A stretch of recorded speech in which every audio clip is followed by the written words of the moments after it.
کۆبنەوەی ئەنجومەنی گشتی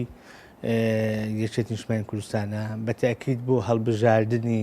سکرتێری ئەنجومەن و جێگرێک بۆ سکرتێری ئەنجومەن و بڕیاردەرێک بۆ ئەنجومەن هەڵدەبژێردرێتە بە بەپێی پێڕەوی ناوەخۆ هەمووش بە دەنگدای نهێنی و بەڕەچاوکردی ناوچە جوگرافیەکانی نوێژەبی. دوای ئەوە لە خلالی 30 ڕۆژ تەبەن دەستەی سەرۆکایەتی و دەستەی جێبەجێکار هەڵدەبژێردرێن کە دەستەی سەرۆکایەتی و دەستەی جێبەجێکار و تەبەن دەستی جێبەجێکار زۆر شت دەگرێتەوە جێبەجێکاری ناوەندی مەکتەبەکان و ناوەندی ڕێخستن و ناوەندی دارایی و ناوەندی عسکەری و ناوەندی حکوومەت و ناوەندەک هەنگەڵێک زۆرن هەمووی هەڵدەبژێرن پێکەوە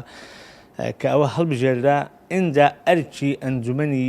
سەرکردایەتی بە تاکید ئەرچێکی ئیشرافی و متابعە و مراقبە و پەیوەندیکردنی یەکێتی لەگەڵ هێزەکانی تر و علاقاتی یەکێتی و کاری دیپلۆماسی و ئەو شتانە کاری ئیشرافی دەبی زیاتر لەسەر ئەو دەستەیە و بە خۆشتان دەزان دەستەیەش کەش هەیە دەستەی با بڵێن پارێزەرانی پەیڕەوی ناوخۆ و مەسلحەتی باڵای یەکێتی نیشتیمانی کوردستان کە پێڵێن ئەنجومەنی سیاسی ئەوە شەر جێهەتێکی ڕقابی لەسەر یەکێتی بۆیە بەڕاستی بە قەنەعاتی ئێمە وەکو باسم کرد لە خلالی 30 ڕۆژەکەم کارەکان هەمووی تەواو دەبی هیچ ساربوونەوەیکیش نییە لە ئەرکەکانمان بە تاکید بەڵام ئەو ئۆتڵانێکە کەتە ناو نهایەتی ساڵ و بیدایەتی ساڵ تۆزێک مۆزوعەکەی 1-2 ڕۆژ تاخیر کردی ئەگەنا هیچ کە لە گۆڕێنی و پێڕە و وەک خۆی جێبەجێ دەکرێت و مادەکانی پێڕەوی بەشێکی لە کۆنگرا پەسند کرا بەشەکەی تریشی تاوتۆ دەکرێت و پەسند دەکرێت.